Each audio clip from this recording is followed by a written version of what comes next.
5 weeks. I don't know if I've ever been a part of a spring ball that it felt like I blinked and it was over. I mean, each weekend, it was here, and then all of a sudden we're on to the next week. And again, the spring game, I mean, you don't have your whole squad out there because you get your bumps and bruises moving forward. But I thought there was a lot, all three phases. I thought there was a point in that scrimmage where defensively we got a couple of good stops, and then offensively got the ball in the end zone a few times. And I don't think enough teams value the special teams enough. And I mean, when you see Noah booming those punts, and then there in the end, man, Max Barczyk, he banged those 250-yarders, and he had plenty of room. And you guys know it's a lot easier to kick in the dome than it is out in the elements. So, really pleased with everybody, excited about the next step, which is the summer. They get 3 weeks off, and we'll be rolling. Well, Matt Sheckelman got the ball first this morning. Can we read anything into that? I mean, he kind of has been the leadoff pitcher there this whole spring, and so he was the one that coming in spring when we evaluated, okay, well, talent-wise, he's probably got a step among the other guys, but I mean, all four of the guys you saw today, I think all four of them have great potential, great value. They all bring something unique to the table.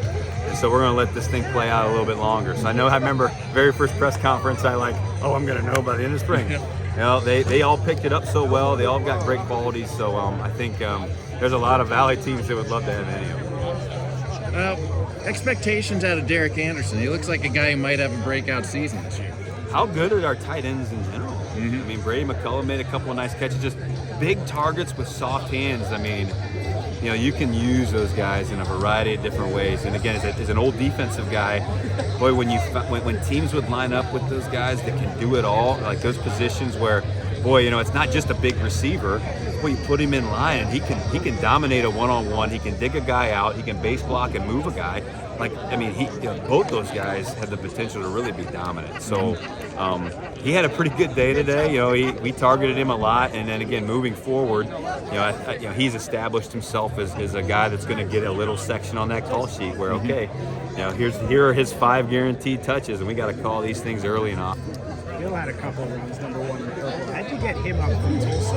And do you expect him, even at a kind of smaller stature, to carry a lot of the work? So first of all, to answer your first question, the story is pretty great.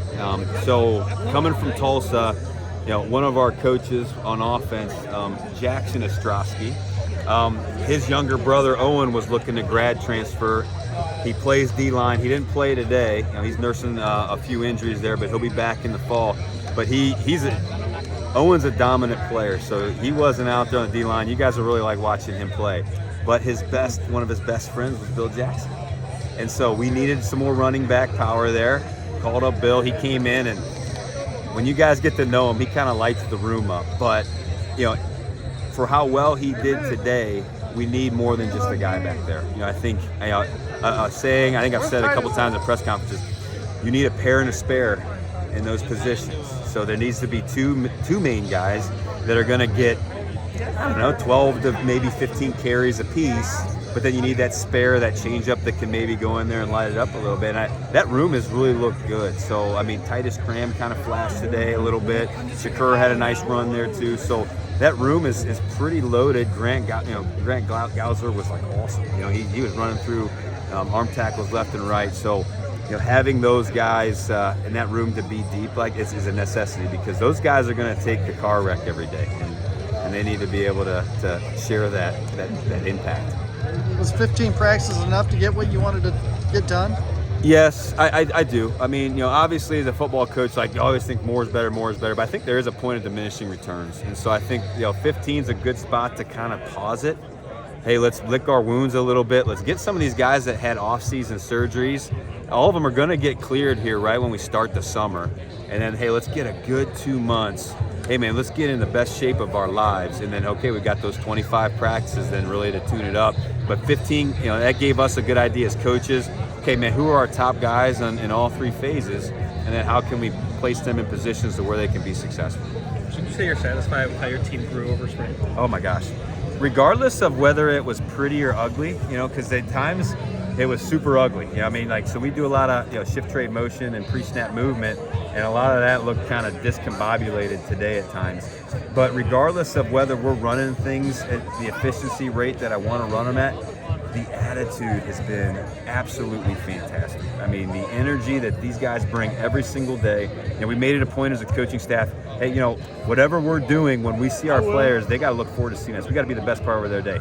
And every single time, regardless of what was happening, and in the very first practice, I knew this, that, okay, we're heading the right direction. We were outside, because we've been outside all spring, and which, again, 26 years I've never been inside, but they have been used to, like, oh, on a crummy day, we've got the dome, it's kind of nice. Well, that first day it was sleeting for about the first hour, but I did not see one guy complain. Everybody has smiles on their faces. So again, seeing these guys look forward to the work, I think that's what makes me feel really good about where we're at. It seemed like a fun day.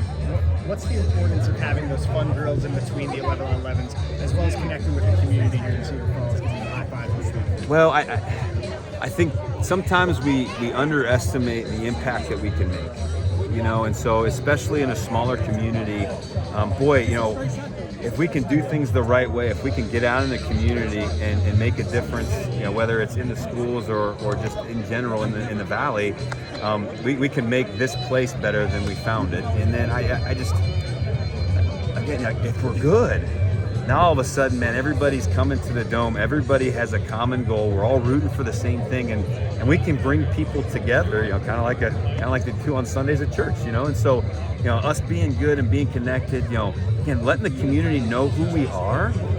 It's now it becomes less about I like football and more about I like that guy. I like what he stands for. I like how he treats me. I like how he makes me feel.